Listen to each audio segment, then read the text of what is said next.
അങ്ങനെ മന്തിക്കട കണ്ടപ്പോൾ ആദ്യക്കൂട്ടം പറഞ്ഞു അമ്മേ മന്തി വാങ്ങമ്മേ മന്തി വാങ്ങമ്മേ. അങ്ങനെ എന്തായാലും വേണ്ടില്ല വാങ്ങാമെന്ന് വിചാരിച്ചു. എങ്ങനെയെന്നറിയോ, ശരിക്കിനുള്ള കുഴിമന്തി ഇതാ മന്തി ഉണ്ടാക്കുന്ന കുഴിയാണ് കേട്ടോ അവർ കാണിച്ചു തന്നത്. ഇത് ആനയാംകുന്നാണ് കേട്ടോ. ആനയാംകുന്നുള്ള MRS ഒലീവ് കിച്ചൺ. ഞാൻ ആദ്യമായിട്ടാണ് അവിടുന്ന് വാങ്ങണത്. അങ്ങനെ ഞങ്ങൾ മുക്കത്ത് പോയതായിരുന്നു. എന്തിനാന്ന് വെച്ചാൽ ഫോണിൻ്റെ സ്റ്റോറേജ് ഇല്ല പോലും. പുതിയ ഫോൺ വാങ്ങിയിട്ട് സ്റ്റോറേജ് ഇല്ല എന്ന് പറഞ്ഞാൽ നമുക്ക് സഹിക്കാൻ പറ്റുമോ? അപ്പോൾ അങ്ങനെ സ്റ്റോറേജ് റെഡിയാക്കി വരുന്ന വഴിയാണ് നമ്മളിത് വാങ്ങിയത് കേട്ടോ. അങ്ങനെ മക്കൾക്കൊരു സന്തോഷമായിക്കോട്ടെ, ഇടയ്ക്കൊന്ന് നല്ലതല്ലേ എന്ന് കരുതിയിട്ടോ. സത്യം പറഞ്ഞാലേ 2 കൊല്ലം മുമ്പുള്ള വീഡിയോ തൊട്ട് സ്റ്റോറേജ് കിടക്കുമായിരുന്നു കേട്ടോ. കംപ്ലീറ്റ് ഡിലീറ്റ് ആക്കാൻ എവിടെ എന്ത് ചെയ്യണമെന്ന് അറിയില്ലായിരുന്നു. അങ്ങനെ പോയി എന്തായാലും അതൊക്കെ ഒന്ന് റെഡിയാക്കി വന്നതിൻ്റെ സമാധാനമുണ്ട്. ഇനി മുതൽ വീഡിയോ പിടിക്കാം കേട്ടോ. അതുകൊണ്ട് ഞാൻ ലോങ് വീഡിയോ പിടിച്ചിട്ടുണ്ടായിരുന്നില്ല.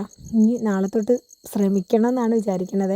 അങ്ങനെ ഇത് വിളമ്പി വെച്ചപ്പോഴത്തേക്ക് ആദ്യകൂട്ടം ബാത്റൂമിൽ കയറിയിട്ടുണ്ടായിരുന്നു കേട്ടോ. ഇറങ്ങി വരാൻ വേണ്ടിയിട്ട് വെയിറ്റ് ചെയ്യാനുള്ള ക്ഷമ അച്ചയ്ക്കും കൊടുവനും ഉണ്ടായിരുന്നില്ലാത്തതുകൊണ്ട് അവർ കഴിച്ചു. പക്ഷെ നല്ല സ്പൈസി ആയിരുന്നു കേട്ടോ. കുരുമുളകും കാന്താരി മുളകൊക്കെ അരച്ചിട്ട് സംഭവം ചിക്കൻ നല്ല സ്പൈസിയാണ്, നല്ല ടേസ്റ്റിയാണ്. സംഭവം ഞങ്ങൾക്കൊക്കെ ഇഷ്ടപ്പെട്ടു കേട്ടോ. ഇത്തിരി എരിവുള്ളത് കൊണ്ട് എല്ലാവരും മൂക്ക് വലിച്ചു എന്ന് മാത്രം.